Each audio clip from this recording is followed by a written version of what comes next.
Welcome, fellow tarot travelers. Tripping through the tetrahedronal triptych, I shall now lay before you in the tarot cards of this day. I'm Tarot Torch, and today we are going to be talking about the Ukraine. Now, I don't own a Ukrainian deck, so today's deck choice is the Byzantine Tarot by John Matthews and Cecilia Conway, and you can get this on Amazon if you want. It's an excellent and beautiful tarot deck that I highly recommend. Unfortunately, it is not Marseille-style deck, which is what I usually use, but this is a Rider-Waite-Smith style deck, and so there are pictographs for every single card. The Marseille style I do, the lower arcana cards have no pictographs. They just have a bunch of coins or a bunch of swords or a bunch of clubs. And so for some, it makes the reading easier. For me, it makes it more limiting. So it's not my preference, but I certainly can read this way. And you may ask, well, what are we talking about the Ukraine for? It turns out that the Ukraine has now commenced and to create and establish a new Ukrainian Orthodox Church. I'm sure many of you have heard of the Greek Orthodox Church or the Russian Orthodox Church. Now, there's a brand new Ukrainian Orthodox Church. Well, what does that mean? The Russian Orthodox Church is the largest of the 14 churches of Orthodox Christianity. Constantinople is where the political leadership of the Orthodox Church resides. Being the biggest church gives Moscow political clout over the Ukrainian Orthodox Reformation movement of self-determination. Constantinople, under Bartholomew I, commands the antiquity and historical continuity of all Orthodox churches, but Moscow's enormous influence sways the political opinion in the Orthodox Church. The Poles and Serbs are siding with the Ukraine and away from Moscow's rejection of a Ukrainian Orthodox Church. The Ecumenical Patriarchate Bartholomew I of Constantinople revealed that the Synod had drafted a constitutional charter for the Ukrainian Church following an earlier decision by the Patriarch to grant it independence, or autocephaly, in October of 2018.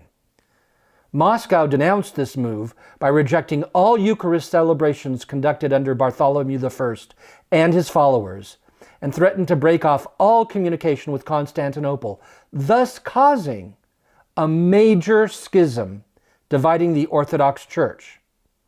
Russia claims that the pro-Ukrainian Church movement is a Roman Catholic EU Western infiltration of their traditional society. The Russian Orthodox Church declared that Bartholomew's decision is heretical. Autocephaly is part of our pro-European and pro-Ukrainian state strategy, Poroshenko, the president of the Ukraine, has said. Let me say that again. Autocephaly is part of our pro-European and pro-Ukrainian state strategy, Poroshenko, the president of the Ukraine, said. This means that getting the Church of the Ukraine started separate from the Moscow-oriented Russian Orthodox Church, which is the traditional church of the Ukraine, or had been, is part of how the Ukraine is breaking from Russia, joining the EU, and currently is seizing all the monasteries and churches in the Ukraine from Russia. In early December, Ukrainian police searched several churches affiliated with the Russian Orthodox Church. More than 20 priests were summoned for questioning. Meanwhile, the Ukrainian Orthodox Church of the United States grows in acceptance and popularity. On December 15, 2018, Ukrainian leaders held a unification assembly and elected a leader. The bishops and delegates from the three branches of Orthodoxy in Ukraine unified in a council. Metropolitan Epiphanius I, a former bishop of the Kiev Patriarchate, was elected as the Metropolitan of Kiev and all of Ukraine, and will become the primate of the Unified Orthodox Church of Ukraine. For those of you who do not know, the metropolitan of a church is very similar to the Pope in his role with Catholicism. Each church has its own singular metropolitan, and the establishing of a Ukrainian metropolitan for a Ukrainian Orthodox Church finalizes it as its own independent church. Well, what is the future of the new Ukrainian Orthodox Church? Will it have more power outside the Ukraine in places like Chicago, where a large Ukrainian population resides? Will there be a major Orthodox schism caused by Moscow, even though schism is forbidden in Orthodox Christianity? Will there be violence like the Protestant Reformation? If Russia invades the Ukraine, will this new Orthodox Church continue in other countries? Will Moscow be forced to start its own religion if a synod excommunicates Moscow? Well, these are very, very big questions. And as we all know, when there are questions we don't have the answers for and are completely unanswerable dilemmas, we turn to the tarot cards and see what they have to say. So with a few shuffles here to ensure that the cards are not in any specific order, and a couple cuts, we will see what the cards have to say. I'll lay out 3 cards in a triptych fashion as usual, and let us see. The first card is the Magus.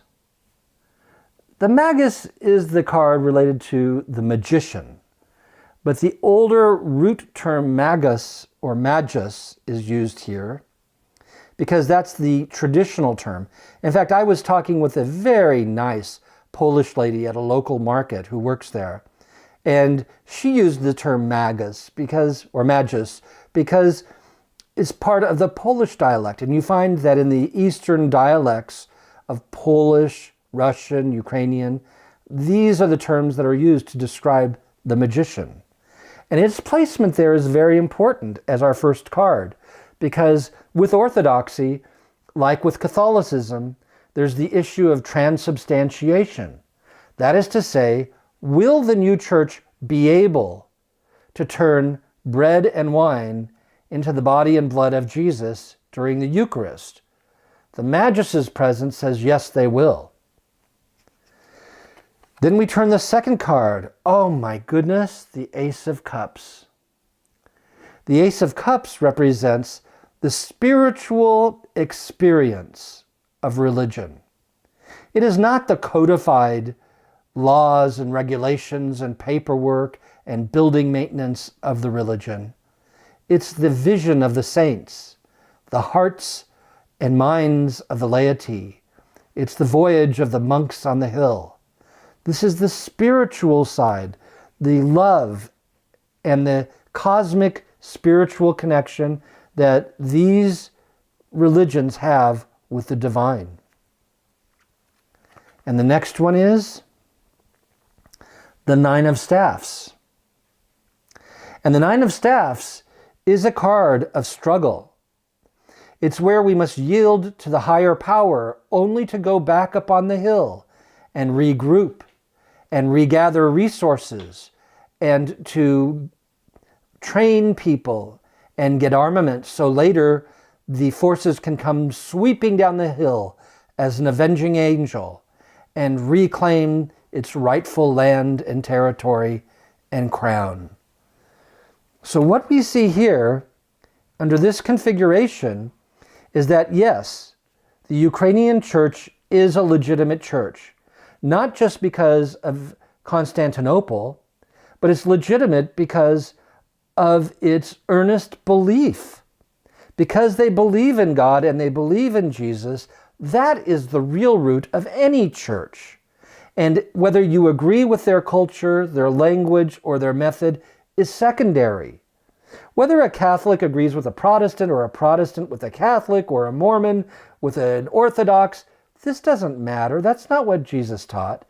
What's being said here is that they have the right spirit, the right love, and the right belief. And yes, they do have the power to transubstantiate all their Eucharist.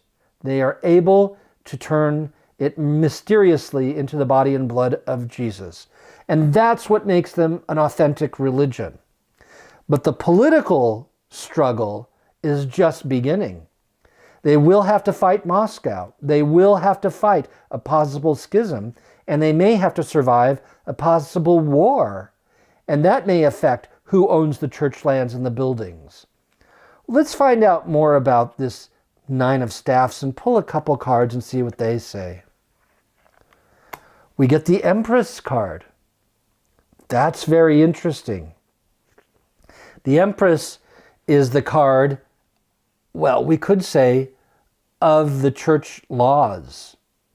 And the Empress card is also Mother Russia, and it's also Mother Ukraine. The Empress is the one who is ensuring that all beings are in their place and that boundaries are respected. And so with the Empress being present, it looks like there's a chance for the international boundaries to be preserved between the Ukraine and Russia. But let's see what the next card holds to see if this is true. And we get the Ace of Staffs. Now the Ace of Staffs is very different than the Ace of Swords.